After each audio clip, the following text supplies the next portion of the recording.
हथियारों से लड़ी जाने वाली लड़ाई बार बार लड़नी पड़ती है, पर बुद्धि हमेशा बल पर भारी पड़ती है। ऐसे बुद्धि के राजा 21वीं सदी के चाणक्य, हमारे देश के जेम्स बॉन्ड अब काल्पनिक चरित्र नहीं रह गया। असली के जेम्स बॉन्ड अजीत डोवाल, प्रधानमंत्री के बाद कहा जाता है कि दूसरे सबसे शक्तिशाली व्यक्ति हैं। सीधा कैबिनेट मिनिस्टर का दर्जा, पर पीएमओ को सीधा रिपोर्टिंग, बीच में कोई नहीं। कीर्ति चक्र, प्रेसिडेंट पुलिस मेडल। अगर पाकिस्तान इनके नाम से डरता है, क्यों डरता है, क्यों घबराता है, क्यों पाकिस्तान के विदेश मंत्री, रक्षा मंत्री सब इसी की बात करते हैं। ये अजीत डोवाल की स्ट्रैटेजी, ये अजीत डोवाल नहीं होता तो क्या होता, अजीत डोवाल के कारण हो गया। ये डोवाल कौन है अजीत डोवाल, बात करूंगा। आजकल तो फॉर्म में चल रहा हूं, मजा आ रहा है। 2050 मैकडोनल्ड, गांधी, बंगाल, बिलियनियर्स के ऊपर वीडियो बनाया, और जो पब्लिक स्पीकिंग के 2 वीडियोस बनाए वो नहीं देखे तो जरूर देख लीजिएगा। नमस्कार, मैं Vivek Bindra, founder and CEO बड़ा बिजनेस.com। नीचे एक तो अजीत डोवाल के बारे में आज बात करेंगे खूब कमेंट बॉक्स में, क्या कौन सी स्टोरी उनकी कहानी पसंद आई, कई कहानियां बताने वाला हूं। एक ऐसे जासूस, एक कठोर जिंदगी जीने वाले वो जासूस जिन्होंने पुलिस की जिंदगी, आईपीएस ऑफिसर की, उसकी मलाई खा सकते थे, मलाई मार सकते थे, पर वो कठोर जिंदगी जी। वैसे आने वाले समय में और कौन से वीडियो बनाऊं, टेक्सटाइल इंडस्ट्री, तेंदुलकर का जन्मदिन, फर्नीचर इंडस्ट्री, वेनेजुएला कैसे डूब गया, वेनेजुएला ये देश कैसे खत्म हुआ, बिल गेट, सुंदर पिचाई। चलो शुरुआत से शुरू करते हैं, बात अजीत डोवाल की करते हैं। जिस प्रकार कोरोना से बचने के लिए इम्यूनिटी का होना जरूरी है, उसी प्रकार इंटरनल सिक्योरिटी के लिए अजीत डोवाल बहुत जरूरी है। उत्तराखंड के रहने वाले पौड़ी गढ़वाल के 1945 में आजादी से पहले जन्म हुआ, आजादी से पहले, अभी तक पूरी तरह fresh and active. Indian army officer थे इनके पिता, और अजमेर मिलिट्री स्कूल में इन्होंने पढ़ाई करी। इंडियन पुलिस सर्विस 1968 में इन्होंने आईपीएस के रूप में ज्वाइन किया। कैडर मिला था केरला का, 37 साल की नौकरी में 7 साल पुलिस में रहे, बाकी उसके बाद आईबी, रॉ और क्या क्या किया जासूस बन के। 72 में उस समय चर्चा चल रही थी, नॉर्थ ईस्ट में चल रही थी इंसर्जेंसी, भयंकर आतंकवाद, बहुत परेशानी थी। हर राज्य वहां बोल रहा था मुझको अलग देश बना दो, मुझको अलग देश बना दो। वहां लाल डेंगा मिजोरम में बहुत शक्तिशाली हो चुके थे, लाल डेंगा की ताकत बढ़ चुकी थी, पैरेलल सरकार चला रहे थे। लाल डेंगा, समझना इस कहानी को, नाम आपने सुना होगा, लाल डेंगा का आतंक कितना हुआ करता था उस समय। नॉर्थ ईस्ट में मिजोरम इतना शोर हो गया कि दिल्ली में लोग घबराए थे, और तभी पूछा, वहां पे एक आईबी ऑफिस में मीटिंग बुलाई गई, कौन जाएगा देखने के लिए। सब चुपचाप इधर उधर देख रहे थे, और वहीं अजीत डोवाल अभी शादी करके लौटे थे, हनीमून पर जाने वाले थे, और वो बोले ठीक है मैं जाऊंगा मिजोरम, और मैं मिजोरम में समय लगाऊंगा। ये लाल डेंगा के साथ इन्होंने वहां पहले अंदर घुस गए, अंदर जाके देखा तकलीफें क्या है, इनकी समस्या क्या है, इनकी गोल प्रॉब्लम क्या है। घुस करके तब समझ आया लाल डेंगा के साथ 7 बड़े कमांडर्स थे, उसके 7 जबरदस्त कमांडर थे जो सारा गेम चला रहे थे। यानी कि लाल डेंगा की ताकत, जैसे याद है हातिम ताई में तोते के अंदर ताकत थी, लाल डेंगा की ताकत इन 7 कमांडर्स में थी। ये 7 कमांडर से नीचे नीचे जाके दोस्ती करते थे। इनकी खास बात यही कि दुश्मन के अंदर खेमे में जाके कुछ लोगों को दोस्त बनाए आते थे। अच्छा, दोस्ती इतनी कर ली कि रोज शाम को उनके एक कमांडर को घर बुलाते, और बढ़िया साथ में बैठ के दारू भी पीते, खूब ड्रिंक करते, उनके साथ बढ़िया नॉनवेज उनकी वाइफ खुद बना के खिलाती, और इतनी दोस्ती कर ली और उनको समझाना शुरू कर दिया। सारी इंफॉर्मेशन ले ली कि क्या है ये माल्फ। मिजोरम आर्मी लेफ्ट फ्रंट पर कौन है अजीत डोवाल, जो हर बाल की निकाल दे खाल, वो है अजीत डोवाल। इतना अंदर चले गए कि जा करके उनसे समझाना शुरू किया, एक एक करके दोस्ती करी। बोला ऐसा है ना, मैं तुम्हारे को सारी ताकत दिलाता हूं, भारत सरकार में मेरी चलती है, तुमको स्पेशल कैटेगरी राज्य बना दूंगा। ऐसा कुछ करते हैं कि तुम्हारा यहां पे इलेक्शन करके तुम्ही को यहां मंत्री बना देते हैं, तुम्हारे ऊपर जो क्रिमिनल चार्ज है उस सारे को हटवा देते हैं, और तुम्हारे को नेबरिंग कंट्री के साथ में तुम्हारे लीगल अग्रीमेंट्स बनवा देते हैं। तुम्हारे राज्य में कोई घुसेगा तो उसको पासपोर्ट इलेक्शन कार्ड टाइप चाहिए, यानी कि वो सब सिस्टम भी बनाए रखते हैं। उन्होंने उनको इतना विश्वास दिलाया कि तुम्हें जो जो चाहिए मैं सब दिलाऊंगा, और कोई धन की कमी है तो वो भी दिलाऊंगा, स्पेशल स्टेट होने पे जो पैसा नहीं चाहिए वो भी दिलाऊंगा। और एक एक करके इन्होंने 7 में से 5 आदमी अपने साथ, क्षमा चाहता हूं 6 आदमी अपने साथ कर लिए। लाल डेंगा पड़ गया कमजोर, अब लाल डेंगा की चली नहीं, और वहां पॉलिटिकल पार्टी बनाने के लिए उन्होंने बोला लाल डेंगा अब तू आजा मेरे पास। बाद में लाल डेंगा को लेकर के आए, उसको अकेले में समझाया, और देखा कि 6 आदमी उसके अगेंस्ट हो गए, और लाल डेंगा के साथ अब नेगोशिएशन किया। ये नेगोशिएशन करने से पहले सामने वाले की वीकनेस पकड़ते थे, इसीलिए मैंने बोला चाणक्य, क्योंकि ये फ्यूचर के कई महीनों को आज भाप के अपनी स्ट्रैटेजी बनाते थे। इतना कियोस क्रिएट कर देते हैं दुश्मनों के अंदर कि दुश्मन भी इधर उधर देखने लगते हैं, डोवाल का आदमी तो नहीं है ये, कहीं डोवाल का आदमी तो नहीं है। वहीं से उसके बाद सिक्किम भेजा गया इनको, बोला मिजोरम तूने इतना कंट्रोल किया, सिक्किम में हुआ क्या था, वहां के जो राजा थे ना, उसने एक अमेरिकी लड़की से शादी कर ली, और वो CIA एजेंट थी, और वो जो अमेरिकी लड़की CIA एजेंट थी, सिक्किम के राजा से शादी करके अब वो कंट्रोल करने लगी, वो सरकार चला रही। इधर भारत सरकार टेंशन में आ गई कि भैया सीआईए एजेंट मतलब अमेरिका आके कंट्रोल करेगा और उसका चाइना से कहीं रिश्ता ना बनवा दे और चाइना का कहीं कंट्रोल ना बढ़ जाए। अब वहां के राजा जो है सुने नहीं किसी की। अब ये सिक्किम अलग हो गया था भारत से, अभी तक भारत का पूरा हिस्सा बना नहीं। 47 में केवल अधूरे कुछ कॉन्ट्रैक्ट के साथ सिक्किम भारत से जुड़ रहा था, पर पूरी तरह भारत में मिला नहीं। तब ये वहां डोवाल गए, वहां जाके क्या देखा, उधर की local party Sikkim national Congress party, उनको पकड़ लिया इन्होंने और वहां उनसे दोस्ती करी, उनके लीडर्स को अपने साथ रिश्ता उनका जोड़ा और पूरे सिक्किम के अंदर बोला कि तुम्हारे राजा तो तुम्हारे को कुछ मदद नहीं कर रहा है, तुम्हारा राजा तुमसे टैक्स वसूलता है, तुम्हारा सपोर्ट नहीं करता। और वहां राजा के खिलाफ हवा बढ़ानी शुरू कर दी और इस पार्टी को मजबूती देनी शुरू कर दी। बाद में रेफरेंडम भी पास करा दिया, वहां सब लोगों ने भारत के फेवर में वोट भी कर दिया। अच्छा, वहां राजा और इनका प्रधानमंत्री जब ये बना वहां का सिक्किम नेशनल कांग्रेस पार्टी, इनका आपस में झगड़ा करा दिया। मैं बता रहा हूं आपको, बुद्धि बल पे भारी पड़ती है, हथियारों की लड़ाई जिंदगी भर लड़नी पड़ती है। और ये क्या किया, इनका आपस में झगड़ा। अब प्रधानमंत्री और राजा आपस में झगड़ा करें, राजा ने अब अटैक करने की कोशिश करी, प्रधानमंत्री ने यहां पे हमारे देश के प्रधानमंत्री को बोल दिया। तब सिक्किम का प्रधानमंत्री माना जाता था, तो हमारे देश के प्रधानमंत्री को बोला भैया मेरी मदद करो। और देश के हमारे प्रधानमंत्री उस समय तुरंत डोवाल के कहने पर सेना भेज दी और राजा के पूरे महल को कब्जा कर लिया, राजा को कंट्रोल में कर लिया। राजा आए कंट्रोल में, गेम हो गया पूरा चेंज और सिक्किम को पूरे होशो हवास में राजा के वापस देश में मिला लिया। जोश में गोली चलती है और होश में बोली चलती है, ये बोली से काम कर जाते हैं, इनको गोली नहीं चलानी पड़ती है। और वही कारण है आज सिक्किम हमारे देश का हिस्सा क्यों। अजीत डोवाल। कहानी सुनते हैं पाकिस्तान की। ये जो हमारे अजीत डोवाल है ना, ये बहुत बुद्धिमान जासूस थे। इसकी कहानी को जरा समझते हैं, पहले बैकग्राउंड देखते हैं। इंडिया में पोखरण का टेस्ट कर दिया इंदिरा गांधी ने, जैसे बाद में आगे हमारे प्रधानमंत्री वाजपेयी ने किया था। न्यूक्लियर का टेस्ट अपना हो गया, यहाँ पे सफल हुआ। पाकिस्तान को लगनी थी मिर्ची, उनको तकलीफ होनी थी, उन्होंने अपनी तैयारी करनी थी। तो वहां जो डॉक्टर AQ खान उनके साइंटिस्ट थे, उन्होंने चाइना और फ्रांस से मदद ली कि हम भी अपना न्यूक्लियर टेस्ट करेंगे भाई, हम भी अपने न्यूक्लियर वेपन बनाएंगे। फ्रांस को समझ आ गया ये टेक्नोलॉजी के लिए नहीं वेपन के लिए कर रहा, तो फ्रांस हो गया बाहर। चाइना मदद कर रहा था, लेकिन ये डॉक्टर AQ खान की तैयारी पूरी नहीं हुई, तो ये नॉर्थ कोरिया निकल गए। साइंटिस्ट थे ये, नॉर्थ कोरिया गए।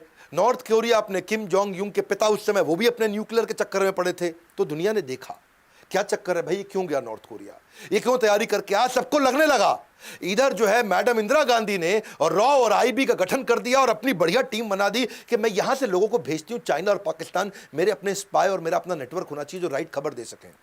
इधर से अजीत डोवाल को सिलेक्ट किया गया कि अजीत डोवाल एक काम करो, अब तुम मेरे को डायरेक्ट रिपोर्ट कर रहे हो, मैं हूं प्रधानमंत्री और तुमको जाना है, इस समय तुम IB को यहां से लीड करोगे, नेटवर्क बनाओ पाकिस्तान में। काहोटा नाम की जगह थी ये, रावलपिंडी के पास में, जहां पे इनका एक खान रिसर्च सेंटर था, जहां पे इसकी तैयारी चल रही थी।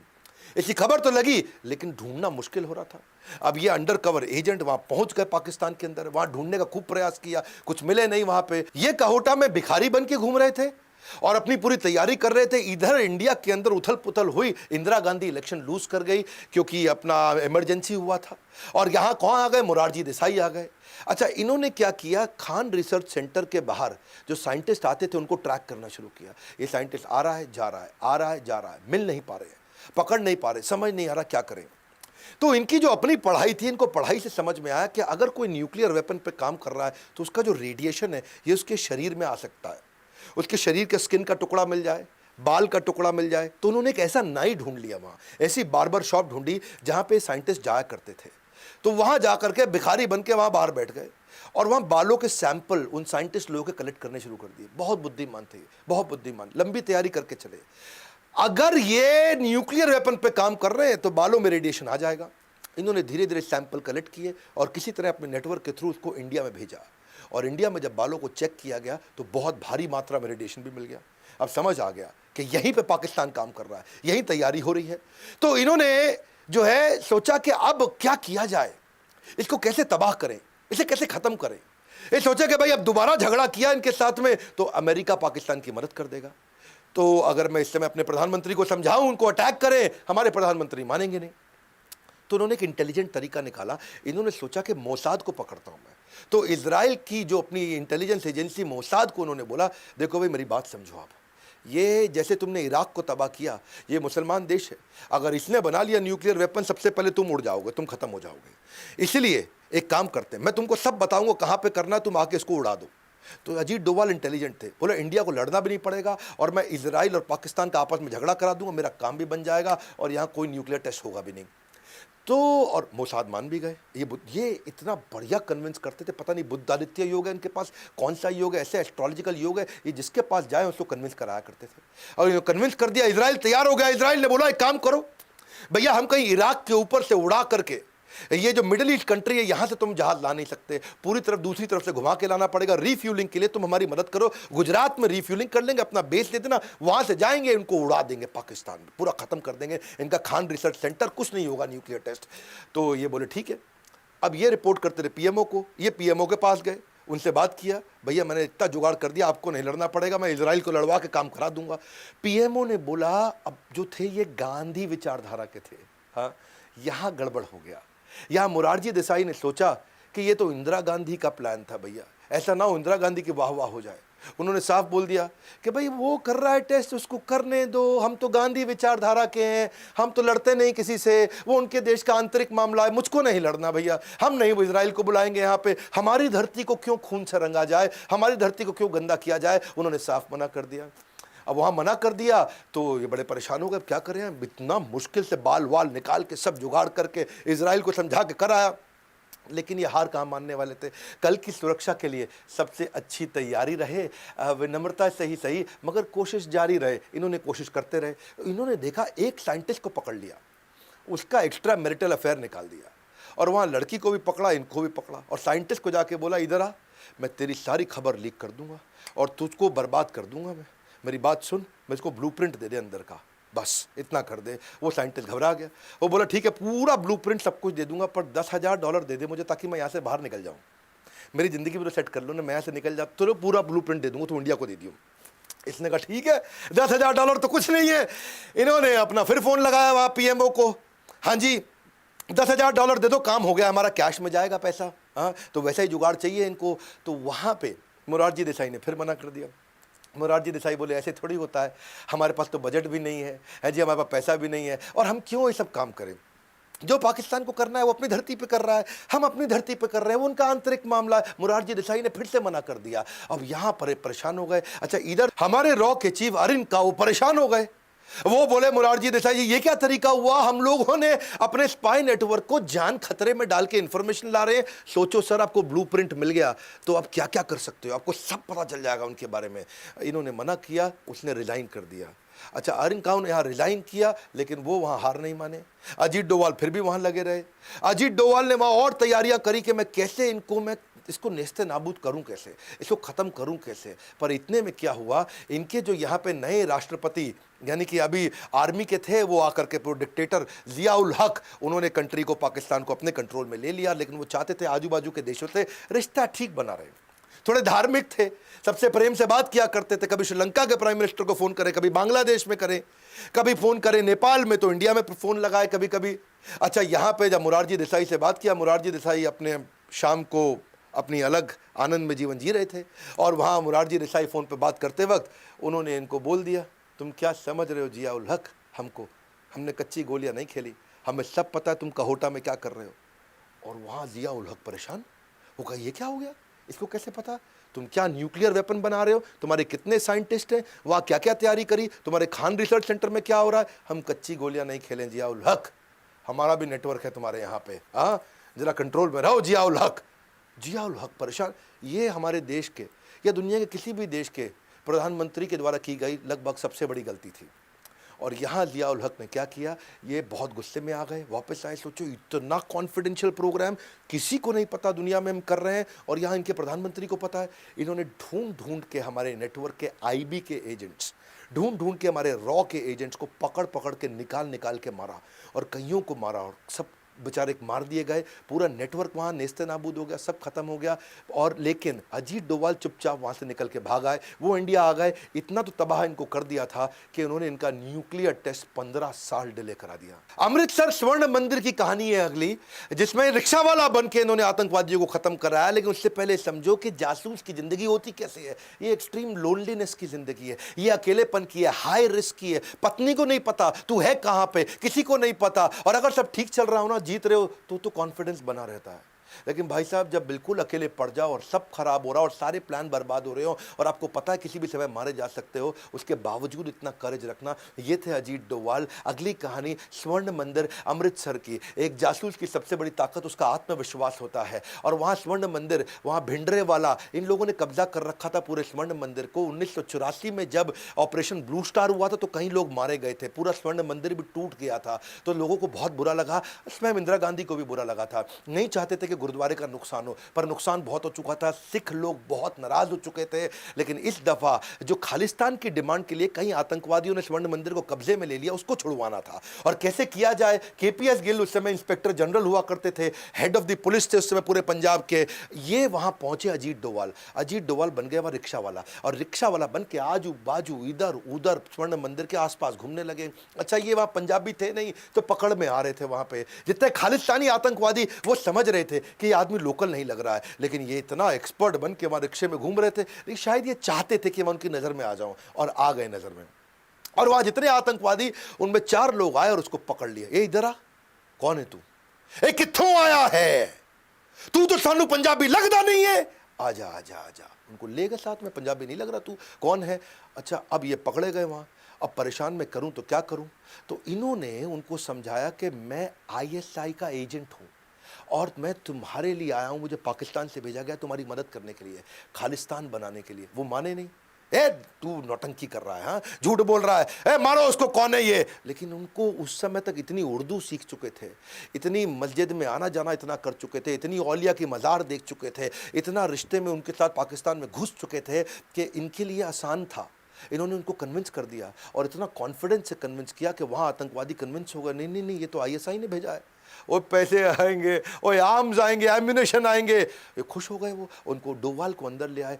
मैंने बताया ना, डोभाल की लोगों को कन्विंस करने की, साइकोलॉजी के साथ खेलने की क्षमता बहुत बड़ी। और अंदर जा करके कितने स्नाइपर कहाँ हैं, कितने गन मजबूत हैं इनके पास में, कौन सी खिड़की से अटैक करेंगे, ट्रिग्नोमेट्री से कौन सा एंगल लेंगे, कहाँ कहाँ इनकी गोली चलेगी, कहाँ चूकेगी, वो सारा अंदर ब्लूप्रिंट अपने दिमाग में छाप लिया। 3 दिन उनके साथ रहे, 3 दिन अंदर पूरा घूम करके देख देख के एक एक आदमी को, अच्छा कितना असला, कितना बारूद, कितनी देर तक लड़ पाएंगे, लगातार गोली चलाएंगे, कितना देर तक लड़ेंगे, लेके इंफॉर्मेशन बाहर आ गए। और बाहर आकर के हमारे वहां जितने भी सारे कमांडोज थे, और उस कमांडो ऑपरेशन में उनको ट्रेन किया, उनको समझाया और उनको एक एक का डायरेक्शन दिया। गए अंदर, सारे के सारे आतंकवादियों को खत्म किया। एक भी आदमी सेना का हमारा मारा नहीं गया, एक भी कैजुअलिटी नहीं हुई, कोई नहीं मरा। कंट्रोल करके पूरा ऑपरेशन जीत करके लेके आए। ये थे अजीत डोभाल, कभी बनते भिखारी, कभी बनते रिक्शा वाला। शुरुआत केरला में कंट्रोल किया, बाद में नॉर्थ ईस्ट कंट्रोल किया, पंजाब को कंट्रोल किया, पाकिस्तान से कंट्रोल लेकर के आए न्यूक्लियर वेपन को। अब बारी थी कश्मीर की। इलेक्शन वहां हो नहीं पा रहे थे, इंडिया बड़ा परेशान था, वहां मिलिटेंसी बढ़ती चली जा रही थी, तकलीफें बढ़ रही थी। कूका पारे नाम का वहां एक आतंकवादी हुआ करता था, जो पहले फोक सिंगर था, लोग उसको बड़ा फॉलो करते थे, और वो पाकिस्तान से फंडेड था। उनको आर्म्स, एम्यूनेशन, असला, बारूद, पैसा सब पाकिस्तान देता था कि इंडिया में डिसरप्शन क्रिएट कर दे। अच्छा, अब ये पहुंच गए। ये जब जाते थे किसी को पता नहीं चलता कि वहां पहुंच गए। ये पहुंच के वहां जाके कूका पारे को मिले और उसको मिल करके पर्सनली साथ में बैठाया, उससे दोस्ती किया, उसके साथ खाना पीना हुआ, उसके साथ नाश्ता चाय पानी, और रात को भी उसके साथ अलग प्रकार का रिलेशनशिप बनाया कि भाई बैठ के गप मारे आराम से। कूका पारे को कंफर्टेबल कर दिया और समझा दिया कि तुझे कुछ नहीं दे रहा है पाकिस्तान, मैं तुझे सारा सपोर्ट करूंगा। नेगोशिएशन की स्किल्स बड़ी आउटस्टैंडिंग थी इनकी। मिला लिया, कूका पारे हो गया इनके साथ में, अपने 250 लोगों के साथ में कूका पारे को सपोर्ट किया, और कूका पारे को समझाया कि जो पाकिस्तान तेरी मदद करता था, आज तू उसके अगेंस्ट खड़ा होगा। और वही कूका पारे पाकिस्तानी आतंकवादियों के अगेंस्ट इस लड़ाई में भारत के साथ हो गया। उनको मारना शुरू किया, उनको गोलियां बरसाई, बहुत नुकसान किया इन्होंने पाकिस्तान का।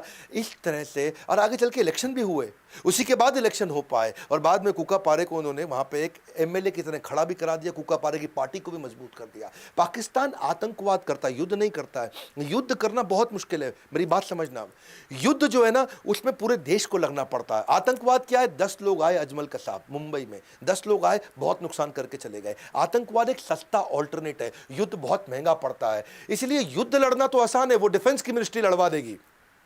वो हमारे साथ फॉरेन मिनिस्टर, डिफेंस मिनिस्टर सब दिमाग लगा करके वो लड़ लेंगे, लेकिन इंटेलिजेंस के साथ में इंटरनल सिक्योरिटी के चीफ हमारे देश के, वो इस तरह 5-5, 10-10 लोगों के जो आतंकवादी हमले होते हैं उससे कैसे बचाएं, वहां इनका बहुत दिमाग लगता था। ये पाकिस्तान ने जो हमारा IC-814 हाईजैक कराया था, जो नेपाल से दिल्ली आ रहा था, काठमांडू से दिल्ली, ये भी क्या है? ये आतंकवाद है। ये वॉर नहीं है, पाकिस्तान युद्ध नहीं करता था, आतंकवाद करता था। उसको ले जाकर के पहले लाहौर ले गए, उसके बाद उसको ले गए कांधार अफगानिस्तान में लेकर के वहां से अपने कंट्रोल में ले लिया और यहां से फोन कर दिया कि मुझको $200 मिलियन दे दो और हमारे 35 आतंकवादी तुम्हारी जेल में जहां जहां है सबको रिहा कर दो। और यहां अजीत डोवाल को बुला लिया गया, भाई अजीत डोवाल आओ, संभालो यहां मामला। अजीत डोवाल फटाक पहुंच गए वहां कांधार। वहां जाके अजीत डोवाल सोचे कि मैं नेगोशिएट करूं कैसे, क्योंकि यहां सब इनके कंट्रोल में, 170 आदमी हमारे इनके कंट्रोल में, यहां सारी दवाइयां, सारा खाना, सारा राशन पानी, सारा सपोर्ट कांधार के अंदर इनको पूरा मिल रहा है तालिबानियों से। तो अब अजीत डोवाल के पास सामने वाले की कोई वीकनेस थी नहीं, हर बार कोई ना कोई वीकनेस ढूंढ के आ जाते थे। फिर इनको ने देखा कि इनको सपोर्ट करता कौन है, इनको सब देख कौन रहा है, इतनी ताकत कौन दे रहा है, तो समझ में आया ISI जो पाकिस्तान की इंटेलिजेंस एजेंसी है वही सपोर्ट कर रही है, उनके सपोर्ट से कर रहे हैं। तो उन्होंने कहा कि मैं ऐसा करता हूं, इनकी इंटेलिजेंस एजेंसी को कंफ्यूज करता हूं। बात को समझना भैया, इन्होंने यहां से कुछ ऐसी एक्टिविटी शुरू कर दी जो ISI देख सके, जिससे ISI कंफ्यूज हो जाए। इन्होंने जो जो आतंकवादी की लिस्ट थी उनके बारे में रिसर्च एक्टिवेट कर दी। इन्होंने तुरंत इजराइल फोन लगाया, इजराइल की इंटेलिजेंस एजेंसी से बातचीत शुरू कर दी, रशिया की इंटेलिजेंस एजेंसी से बात करी, US में जगह जगह बातचीत शुरू कर दी। और यहां पे कंफ्यूज हो रहे ISI वाले, बोले कर क्या रहा है अजीत डोवाल? अच्छा, आतंकवादियों को बोला बात करो, उससे बात करो। बोलो कहां है $200 मिलियन मांगो इससे। ये अजीत डोवाल को बोले पैसे दे दो, 35 आतंकवादी दे दो, तभी हवाई जहाज छोड़ेंगे। अजीत डोवाल बोले दे रहे हैं, थोड़ा समय दो, पैसे की तैयारी कर रहे हैं, इतने आतंकवादी लेके आने, उसकी तैयारी कर रहे हैं, थोड़ा समय दो, समय दो। अजीत डोवाल समय मांगते जा रहे थे और यहां से वो चाहते थे कि ISI को कंफ्यूज करते जाऊं, ISI उनको इंस्ट्रक्शन देता जाएगा। इसको बोलते हैं चाणक्य पंडित। इन्होंने ISI को इतना कंफ्यूज करा दिया कि इन्होंने दुनिया भर में बातचीत शुरू कर दी और ISI को लगा अजीत डोवाल कोई लंबी चौड़ी तैयारी कर रहा है भैया, ऐसा ना हो कोई इजराइल से अटैक करवा दे, ऐसा ना हो कि पीछे रशिया का झगड़ा हुआ करता था इनके साथ अफगानिस्तान में, यहां से अटैक करा दे, कहीं US से कुछ करा दे। अब ISI उनको बोले जल्दी कर लो, जल्दी, को लंबी तैयारी ना कर बैठे, जल्दी करो, जल्दी लंबी तो वो घबरा गए। और यहां इन्होंने बोला, अजीत डोवाल ने, एक आतंकवादी दे सकता हूं, बताओ। वो बोले नहीं, पूरे 35 से एक दे सकता हूं, बताओ। 35 से एक दे सकता हूं, बताओ। तो वो बोले 170 लोग मार देंगे, एक दे सकता हूं, बताओ। तो उन्होंने कहा ठीक है, पहले मौलाना मसूद अजहर दे दो, फिर हमारे को उन्होंने 2 आतंकवादी और बता दी, ये दे दो। उन्होंने कहा ठीक है, मैं 3 की ट्राई करता हूं, लेकिन देना एक चाहता हूं। और यहां से ISI ने बोला देख जो है पैसे वैसे छोड़, ये 3 आतंकवादी जल्दी मंगवा दे हमारे को, ये 3 आदमी चाहिए हमारे को। और बस वही हुआ, वो घबरा गए और फटाफट इन्होंने उनकी साइकोलॉजी से खेला, नेगोशिएट किया। 35 की जगह केवल 3 दिए, $200 मिलियन की जगह कुछ नहीं दिया और सारे के सारे 170 के 170 लोगों को खाली एक का देहांत हुआ था, बाकी सबको हवाई जहाज में लेकर चुपचाप वापस इंडिया आ गए। ये थे अजीत डोवाल। बोला एक से ज़्यादा नहीं देना चाहता था वो, तो यहाँ पे पूरे देश का प्रेशर हुआ पड़ा था। वाजपेयी साहब बोल रहे थे जो मांग रहे हैं दे दो, लेकिन जल्दी अपने लोगों को ले आओ, अपने लोगों को ले आओ। तो ये प्रेशर में चलते, अगर प्रेशर ना होता तो शायद एक से ही बचवा के ले आते। Dawood Ibrahim most wanted India का आतंकवादी खत्म कर दिया होता अजीत डोवाल ने। दाऊद इब्राहिम की ना बेटी की शादी थी, जावेद मियांदाद क्रिकेटर था, उसके बेटे के साथ जुनैद मियांदाद, शादी हो गई पाकिस्तान में। पाकिस्तान शुरू से मना कर रहा है दाऊद इब्राहिम हमारे यहां नहीं है, हमारी जमीन पे नहीं रहता। इंडिया मांग रहा है पाकिस्तान से, पाकिस्तान कहता है ही नहीं यहां। इंडियन इंटेलिजेंस को जब पता चला तो पाकिस्तान को भी वहां समझ रहा था, उसने कहा भाई तुम रिसेप्शन यहां नहीं करोगे, यहां से निकल लो, तुम चले जाओ ग्रैंड हयात होटल के अंदर, दुबई में रिसेप्शन इनकी फिक्स हो गई, वलीमा बोलते हैं शायद इसको। और वो जब इनको पता चला अजीत डोवाल को, बोले सीधा मौका है, पहली बार इंडिया को पता है दाऊद इब्राहिम कितने बजे, कहां, कैसे, किस गली में मिलेगा, ठा गेम ओवर करेंगे। अजीत डोवाल ने अपने यहां गवर्नमेंट को समझा दिया हम कुछ नहीं करेंगे, ऐसा करते हैं, इसमें छोटा राजन के शार्प शूटर उठाते, नेपाल से इनकी पुरानी दुश्मनी है और दुश्मन को दुश्मन से बढ़वाते, हमारा काम अपने आप हो जाएगा। छोटा राजन के 2 शार्प शूटर ये काठमांडू के रास्ते दिल्ली ले आए और दिल्ली लाके एक 5 स्टार होटल में उनको ट्रेन कर रहे थे। हाँ, क्योंकि इनका जो झगड़ा है पुराना झगड़ा था, ये 90s का झगड़ा था, हिंदू डॉन मुस्लिम डॉन, और उस झगड़े को ये भुनाना चाहते थे। और अब इतनी बढ़िया ट्रेनिंग चल रही थी, लेकिन ऐसा मीडिया में सुनने में आता है कि आज भी मुंबई पुलिस में कुछ लोग हैं जिनको दाऊद से शायद तनख्वाह मिलती हो, और वही खबर फैल गई। कमिश्नर ऑफ मुंबई पुलिस तुरंत दिल्ली पहुंच गया और जाकर के उन्होंने रोक दिया उनको, बोला अजीत डोवाल आप नहीं कुछ कर सकते इसमें, मेरे को ये दोनों आतंकवादी चाहिए, मैं इनको ढूंढ रहा था, ये नेपाल से दिल्ली आ गए, अब मैं इनको ले जा रहा हूं। अजीत डोवाल ने समझाया अरे हम बड़े मिशन पे लगे हैं भाई, ये दाऊद को रुक जाओ रुक जाओ। नहीं, अजीत डोवाल उस समय रिटायर हो चुके थे और कमिश्नर उस समय स्टैंडिंग कमिश्नर थे, और वो उस दोनों को लेकर के वो नेपाली आतंकवादियों को, या समझो छोटा राजन के दोनों शार्प शूटर्स को लेके, अगर वो मुंबई पुलिस इस समय हस्तक्षेप नहीं करती तो दाऊद आज इस दुनिया में नहीं होता। अजीत डोवाल इंटेलिजेंट ऐसे हैं, साहस ऐसा है कि बड़ों बड़ों को चकनाचूर कर दे। आईएसआईएस ने इराक को ऑक्यूपाई किया था, अगली कहानी सुनो। और उस समय आपको याद होगा कि तिरकित के अस्पताल में वहां हमारी कई नर्सेस थी, और वो 46 इंडियन नर्सेस थी जिनको वहां कैप्चर कर लिया। आईएसआईएस उनको छोड़ना नहीं चाहता था, वो उनके कब्जे में आ चुका था। अजीत डोवाल चुपचाप, जिस दिन ये पता चला 2 दिन के अंदर इराक पहुंच गए, और इराक के अंदर किसी को नहीं मालूम, इंडिया में नहीं मालूम किसी को अजीत डोवाल इराक में, इराक में नहीं मालूम अजीत डोवाल इराक में है। 48 घंटे लगे अजीत डोवाल को आईएसआईएस को समझाने में कि मेरे को सारी 46 नर्सेस चाहिए तुरंत।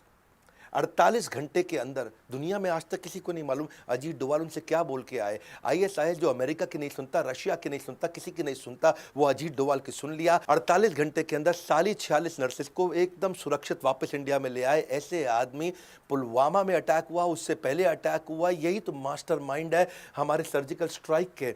इंडिया, ये तो आपको पता ना, चीप तरीके से पाकिस्तान अटैक करता, वॉर तो करता नहीं सामने आकर के, आतंकवाद करता, आतंकवाद सस्ता पड़ता है उनको। 18 सोल्जर हमारे शहीद हुए थे, कहाँ पे, ये उरी में। और उरी में जब ऐसा हुआ पूरे देश को गुस्सा था, इन्होंने तुरंत एनएसए की टीम बुला करके और मिलिट्री की हाई लेवल मीटिंग बुला करके, फना होने की इजाज़त ली नहीं जाती है, वतन से मोहब्बत पूछ के की नहीं जाती है। उन्होंने ब्लूप्रिंट तैयार किया, पूरी तैयारी कर ली, एक एक्सीलेंट अंडरस्टैंडिंग पीएम के साथ इनकी पहले से है, पीएम से इन्होंने अप्रूवल ले लिया, आइडियोलॉजी दोनों की मिलती जुलती है, आगे बढ़े और जाकर के तुरंत 11वें दिन के अंदर वहां जाके अटैक करके आए। 11वें दिन में एलओसी में घुसे, 3 किलोमीटर अंदर गए, लॉन्च पैड खत्म किए, 2 पाकिस्तानी सोल्जर्स को भी मारा, इनके 38 टेररिस्ट भी खत्म किए, इंडिया की एक भी कैजुअलिटी नहीं थी। ऐसे ये स्ट्राइक भी किया 2019 में, अभी रिसेंटली इन्होंने पुलवामा में अटैक किया।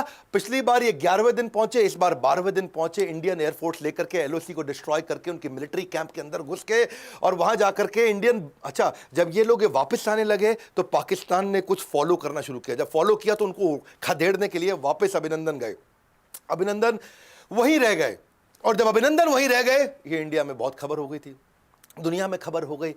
डोवाल को टाइम नहीं लगा, 2 दिन लगे, केवल 2 दिन के अंदर यूएस एम्बेसी के थ्रू, और डायरेक्ट मैसेज इतना मजबूती से पहुंचा।